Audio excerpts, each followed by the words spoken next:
কঙ্গোর প্রজাতন্ত্রের রুবা কোল্টন খনি ধসে এই সপ্তাহে 200 জনের বেশি মানুষ নিহত হয়েছেন। শুক্রবার সংশ্লিষ্ট প্রদেশের বিদ্রোহী নিযুক্ত গভর্নরের মুখপাত্র লুমুম্বা কাম্বেরে মুইসা এ তথ্য জানিয়েছে।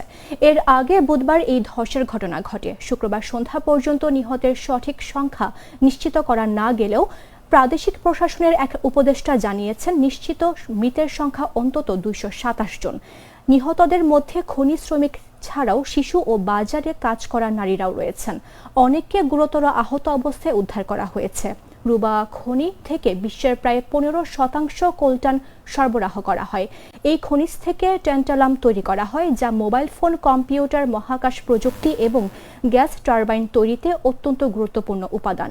খনিটিতে স্থানীয় মানুষ প্রতিদিন কয়েক ডলারের বিনিময়ে খনন কাজ করেন। 2024 সাল থেকে খনিটি M23 বিদ্রোহী গোষ্ঠীর নিয়ন্ত্রণে রয়েছে। জাতিসংঘের অভিযোগ, M23 এই খনির সম্পদ লুট করে তাদের বিদ্রোহী তৎপরতার অর্থ যোগাচ্ছে, যা প্রতিবেশী রুয়ান্ডার সরকারের সমর্থনে পরিচালিত। তবে রুয়ান্ডা এই অভিযোগ অস্বীকার করেছে।